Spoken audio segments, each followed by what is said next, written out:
What is up, guys? My name is MipZ and welcome back for yet another League of Legends video. So today we are looking at how to play Master Yi. This champion is amazing. He's really fun to play, and I think he's a champ that most of us probably kind of go through like kind of a little face off because he is just a really fun champ to play overall. He has an amazing kit. And even though he appears to be really simple, there's actually a lot that goes into him, and there's a big difference between a decent MipZ player and a great one. And that's some of the things that we are going to talk about in this video. This video will solely focus on the macro play of playing MipZ, meaning that we will not be focusing too much on the abilities. Instead, I've left a link down below for my mechanics guide, which only focuses on how the abilities work, how to combine them, and his flash plays, all the stuff that you need to know about the basic fundamentals of Master Yi. This one will only focus on how to play him in terms of decision making early, mid, and late game, and basically what kind of mindset you want to be going into the game with. Anyway, for those of you who are new in here, I would greatly appreciate it if you just go down below, click that subscribe button, and yeah, join into our awesome community. It's been insane seeing how many of you guys have joined in lately, and I really appreciate how many has also turned on the little bell. It really helps out when you guys check out my videos as soon as they come out. And also, finally, for those of you who would like to see me live, then go to twitch.tv/MipZ_live. I stream every single Friday. And of course, if you do enjoy this video, find it helpful, or anything along those lines, then make sure to go ahead and basically click that like button down below. Anyway, let's just kind of get full on into this one. So MipZ is kind of an amazing champ. He's really fun to play, and he's quite misunderstood for a lot of people. Of course, there is I think there's this general saying where people are like, well, if you play Master Yi, then Q and you win. And well, there's a part of it that doesn't be a little bit true, but then again, not really. The thing is with Master Yi is his Q is like one of his most amazing abilities, mostly because you can use it both as a catch-up mechanic in order to catch up to a target. You can also go ahead and actually use it to dodge attacks. You can use it as a extra damage. It's just such a good overall tool. Right here, we are going to be able to get away, luckily, because that was really close. With a bit of luck, we go back down here. I'm gonna be looking for the smite, because I know I have smite and he doesn't, but I need it a little bit lower in HP. So we're gonna Q here, we're gonna smite that, and we are gonna be able to just steal it back from him, because why not? It was a little close in the beginning, I will admit that, but mostly because we're kind of a little focused here on just kind of getting the flow of Master Yi and kind of talking about how his kit works. Anyway, right here, before using a Q, you want to make sure that the minions are spawned such that you can hit as many as possible with our Q. So right here, we'll get the last few. Boom. We'll go check for Scuttle. I have a feeling that Scuttle might actually be here just because he invaded so quickly. We'll go down here and check. It doesn't appear that way, but what I'm going to do instead is I'm going to actually go and steal some of his jungle, because there should be some after he's invade. There should be some in here.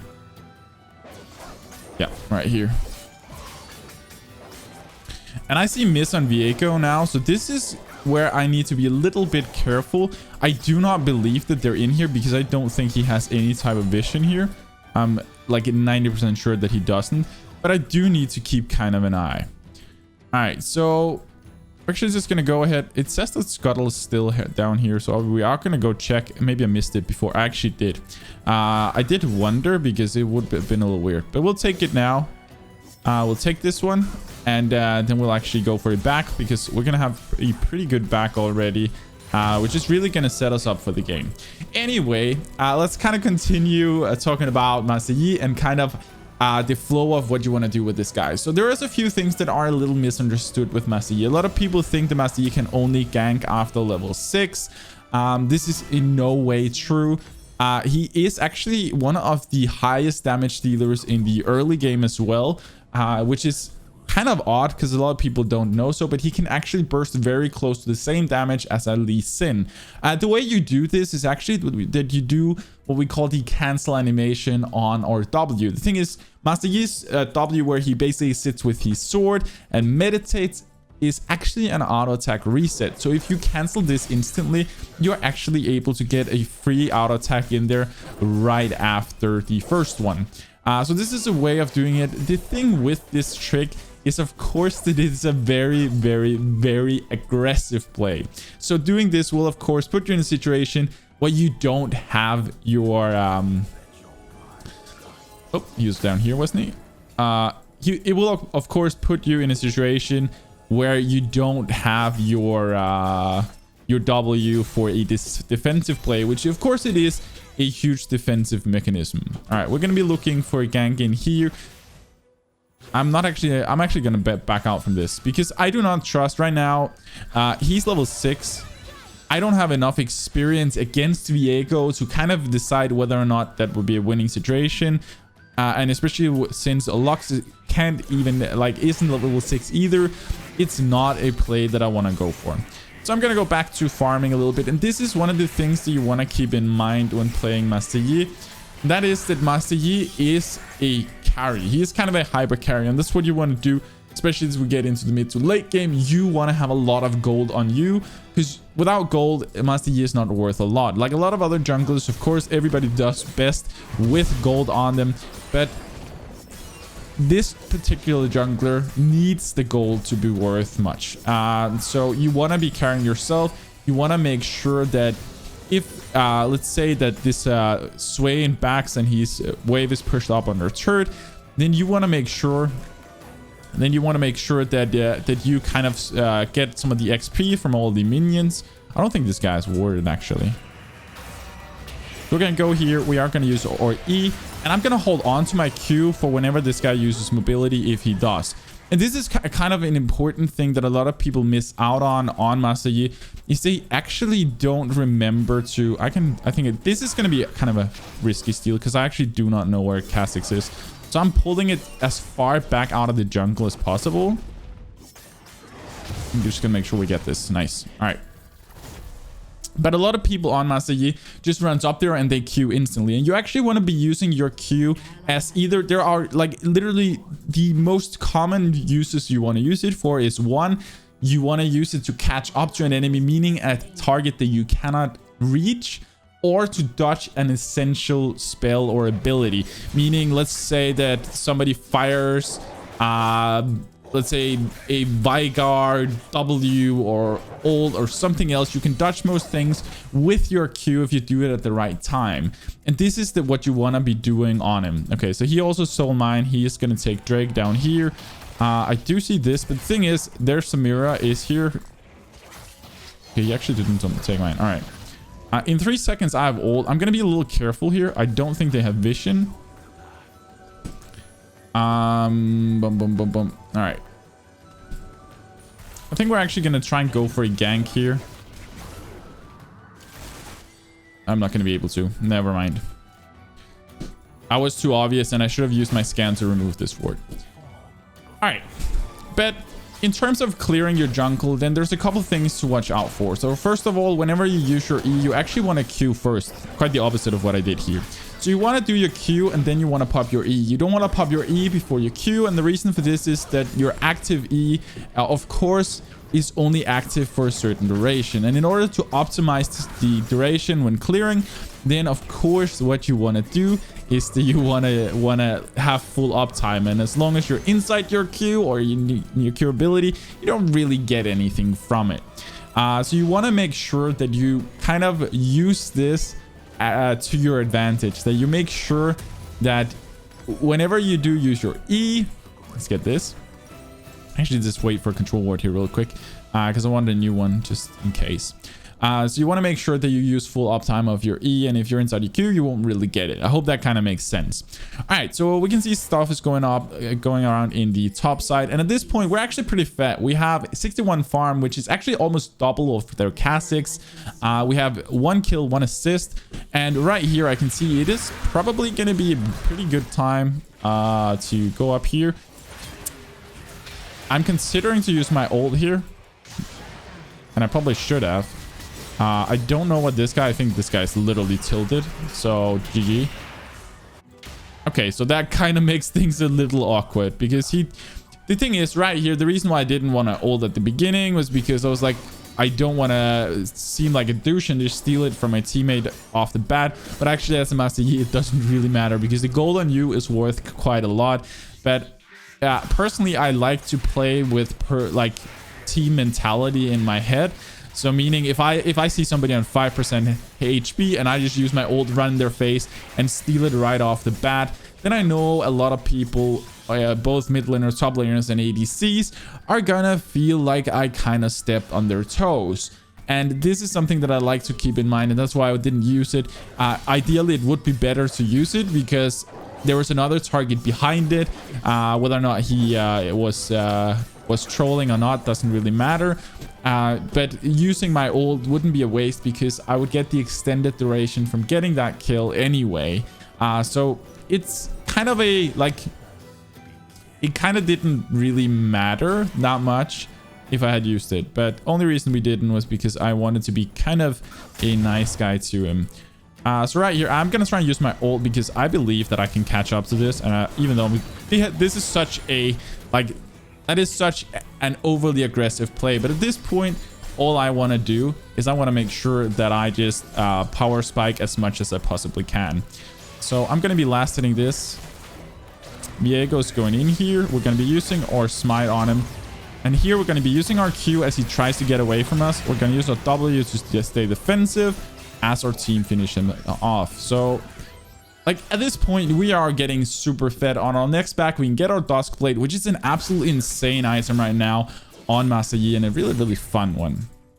But yeah, let's kind of talk about the overall mentality that you want to have in the early game before moving too much into the mid and late game. So basically here in the early game, then what we want to be doing is that Master Yi first of all wants to you want to try, of course, and see if you can gank your lanes. You have two options of playing it kind of a farm king and just farm till post level 6. I don't recommend that. I recommend trying to go for ganks because you are able to if you just route correctly or get some have some good routing. And kind of think about, okay, where does it make sense to actually gank? Right here, I should not be here. I should be up there. It's going to take these two on the way. I'm going to have to protect this top lane. So I strongly advise you to try and clear out your jungle, of course, as much as possible. And then try and look for ganks wherever it makes sense, because he actually has a lot of potential to gank. He's really, really, really good at it. So don't underestimate it at all. Generally speaking, when ganking, then what you want to do is you want to save your Q for whenever you need kind of a either to catch up to somebody or whenever you need to stay safe because some of the burst or something along those lines. A good play against this Quinn as one would it be as she fires off her burst thing. I don't know I can't remember what it's called. But then using my Q right there in order to dodge that attack, or as she tries to leap off me in order to use her in order to create distance. So there's a couple of different things that you can do on Master Yi against her as well. I did not play that perfectly at all. As we move into mid to late game, then what you want to do is you want to make sure that you keep your gold income up. You want to be thinking of Master Yi as kind of a okay, that's bad. That's really bad. Okay, I did not expect Viego in here. Okay, but you want to, with Master Yi, what you want to do is you want to be thinking a bit out of him as an ADC in the jungle. And the reason I'm saying an ADC, and I know that sounds weird because of course he's not really he doesn't fill the typical ADC role, but in the mid game, it's more like the gold mentality with him, meaning that you want to make sure that you keep your gold income up at all times. So you want to be productive whenever you're not doing, you need to find yourself in terms of, okay, well, am I getting a gold profit from this? Okay, let's say that right here, we don't have our mid laner. Well, what do I need to do? Do I need to go jungle or do I need to go for go to protect my tower and get all of this gold that's here? Of course, you need to go get this gold at the turret.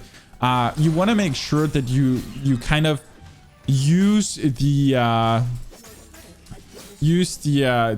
tools that are at your disposal and constantly evaluate on what gives you the biggest gold profit, because that's all you need on MipZ in order to carry in late game.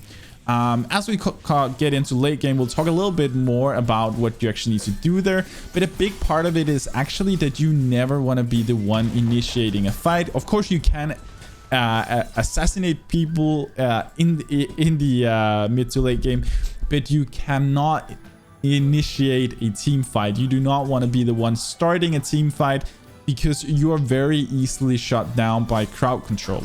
So you're actually more of an assassin-like style, and what you want to be looking for in the mid to late game is you want to be looking to flank your opponents in order to kill them. And flanking, you want to be flanking their ADC or their mages, their mid laners. This is the ideal thing for you to do, because you can kill them before anybody can do anything about you if they don't have CC ready for you instantaneously. So this is what you want to be looking for. Again, this is also, I can see the fight erupting in here. I'm going to try and go around this way. I'm going to be looking for a way in, and I'm going to be able to hopefully finish off most of these people. Okay, did not see this guy, but we are going to be able to kill him. And this should still give us... We can use our Q again. It's just like, this is exactly what you want to be doing on this guy, is you want to make sure that you just clean things up. So right here, we are going to be using our E in order to get the damage reduction, and also using it to get our double strike back up, because that's the thing. Whenever you meditate, it also recharges parts of your double strike, allowing you to literally just smash people that should come out. So I knew when he went in this that all I needed to do was I needed to go or get the damage reduction, which will also in turn increase my damage as my target, or as Kha'Zix came back out of Invis.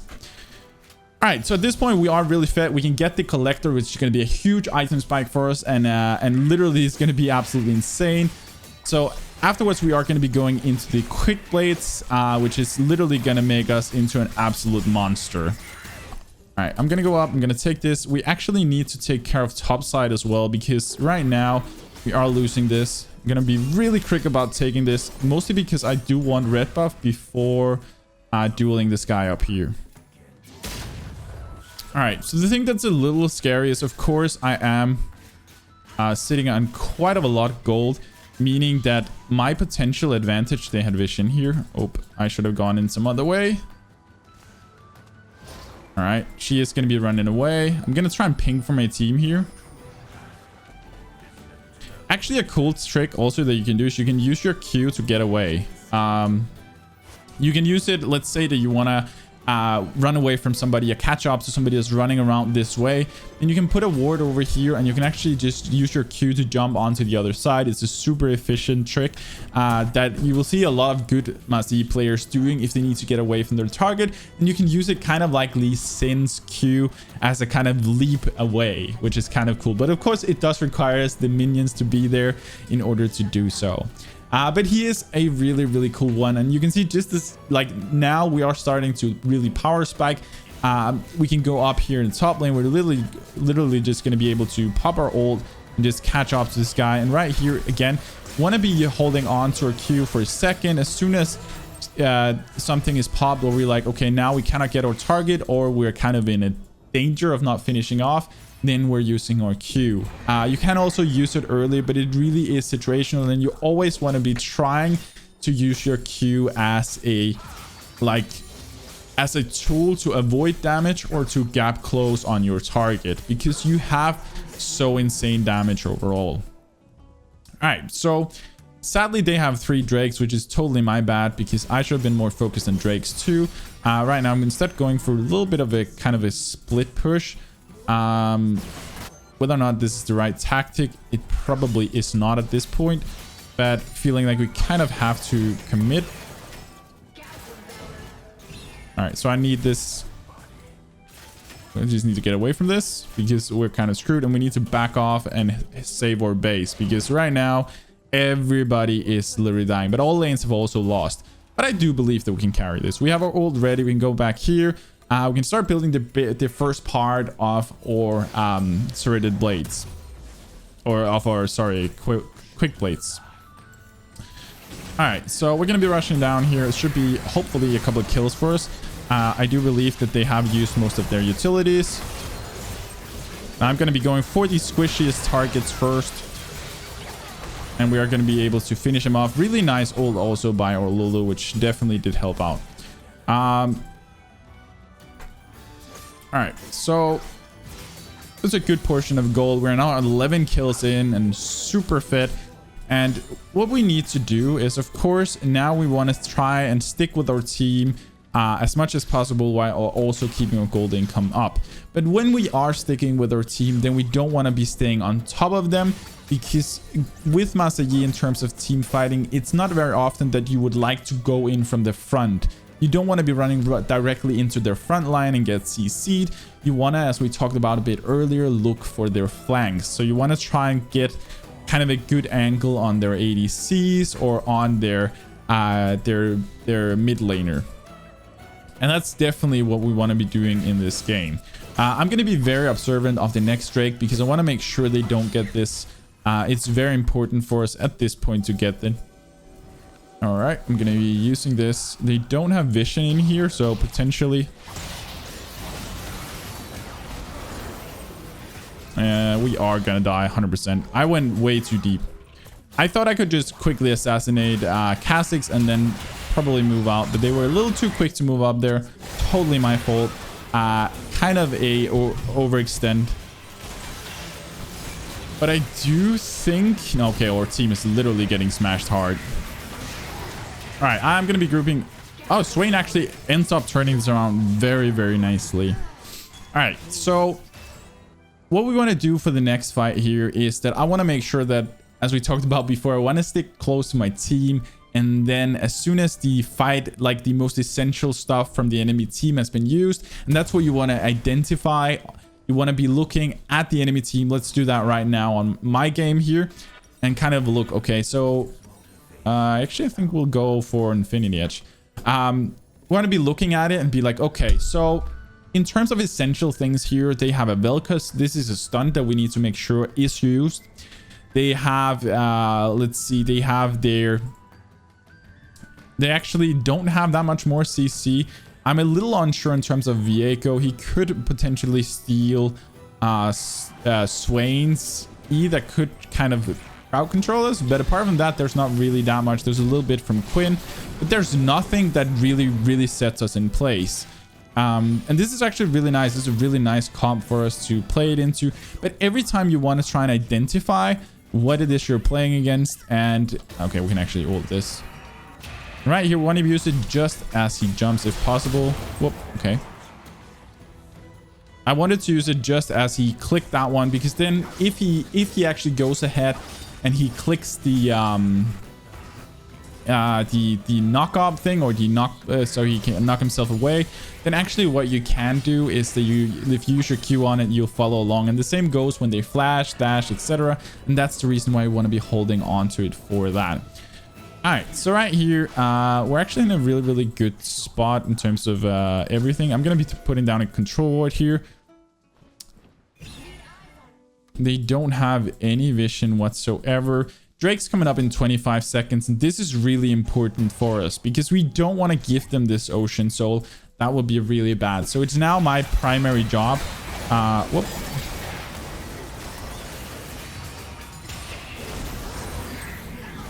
Okay. That really hurt.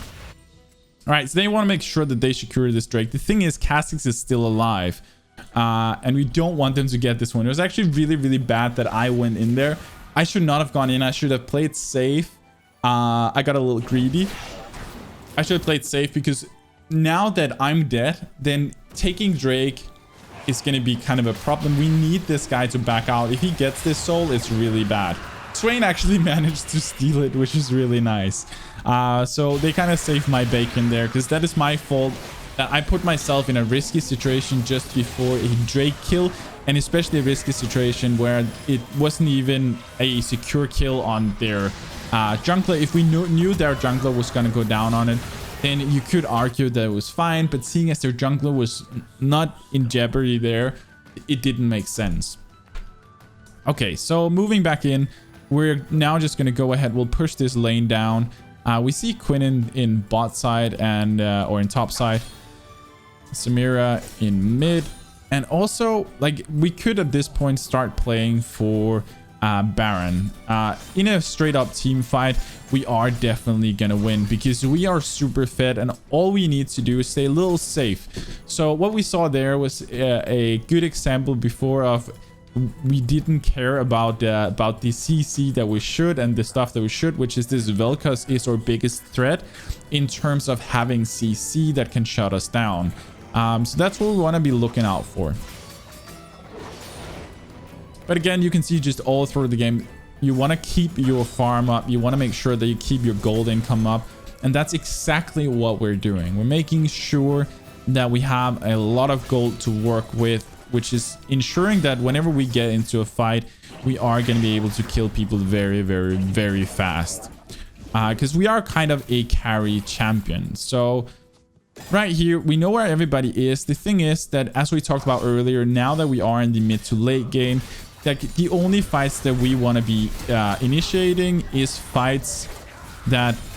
Whoop! Want to get out of this. Want to make sure we can do something. Okay. The only fights that you want to be initiating is basically fights that are like basically an assassin play where you're standing around the corner and you just very quickly shut somebody down or find somebody that is out of position. Like what you don't want to happen is what basically happened here. I did try and turn it around to the best of my ability. And we did turn it out pretty well. The Vel'Koz again became kind of a problem. And that's what we've seen time and time again. All right, so we are very, very close to finishing off our Infinity Edge, which is quite honestly going to be a huge item. Our next item would probably normally be Guardian Angel, but I feel like right now they are so heavy damage and they don't really have any CC. So I think my next item is actually going to be a Bloodthirster for that reason. Because I feel like with a Bloodthirster, they like... Since they don't have a lot of CC, I will probably just be able to keep them in place. Just need to get close enough for this guy. There we go. Then I will be able to keep them in place. Or I will be able to hit my target, which means I can lifesteal my way through most of their damage. And that's kind of my base idea now. So that's what we're going to be going for. All right, so right here, again, making sure we keep our gold income up. We can finish off our Infinity Edge at this point as well. So that's what we're going to be looking to do. Just going to go for a quick back, getting that. Also, at this point... Ooh. And right there. Going to secure the kill. Very nicely. Yeah, we could actually turn this into a real quick Baron. The thing is, we don't really... know where their Kha'Zix is, and this is kind of risky. We do not have smite, so it's very important that we keep an eye out for this. We need to shut down this Kha'Zix, if so.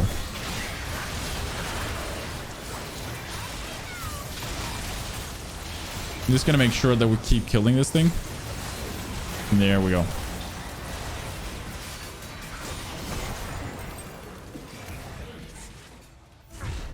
Okay, so right here, I actually just want to go ahead. I want to push.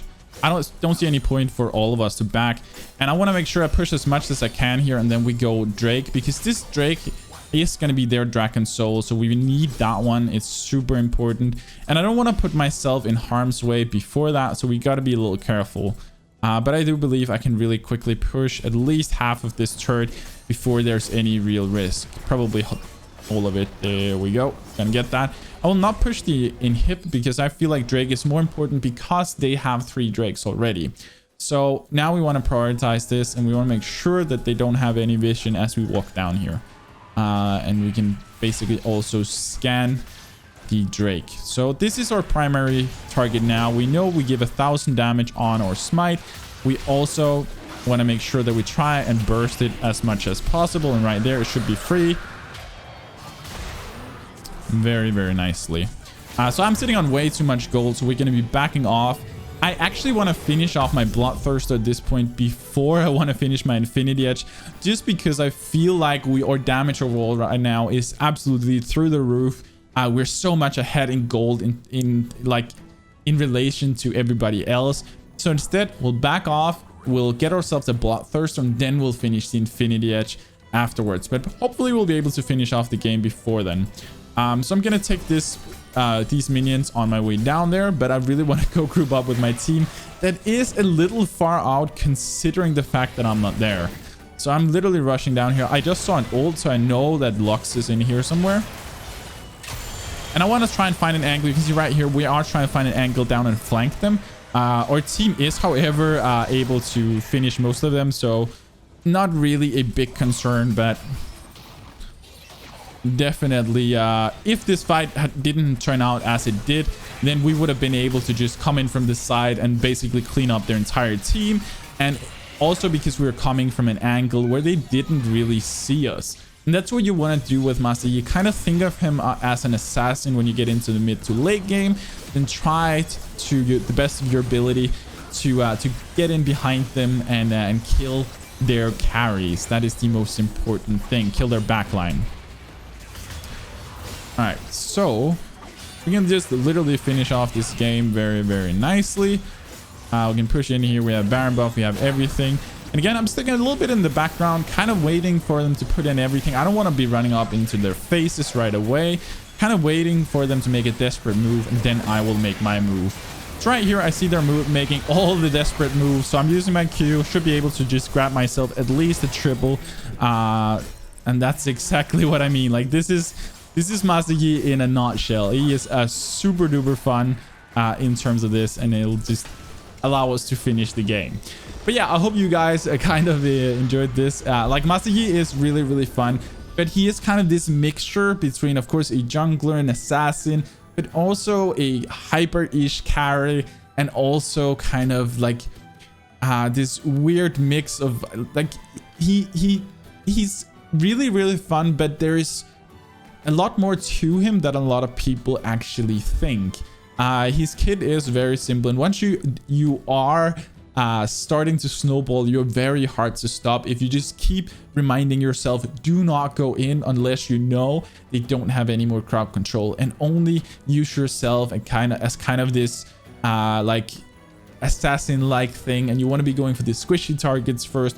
Use your Qs to dodge damage, to get over walls, to use it to catch up to people using mobility, flashes, etc. And make sure you use your E for the extra damage. You can use your W as a cancel animation on your auto attacks if that's what you feel like. But in more condensed fights, then using your W for the reduced damage and charging up your double strikes is probably a lot better. But a lot of things are very situational, and the one thing you just gotta remind yourself with MipZ is to keep your gold income up at all costs. Basically, this is so important because a MipZ without gold is not really worth anything. But yeah, I hope you guys learned a thing or two from this one. I really enjoyed it. If you did, of course, make sure to smash that like button, and of course, if you are new in here and haven't already subscribed, then go ahead and subscribe down below. Click that button, join into our awesome community. And of course, if you want to see me live, then go to twitch.tv/MipZ_live. I stream every single Friday. But yeah, that's all I have for you guys in this video. I hope you enjoyed it. As always, stay awesome, have fun, and take it easy.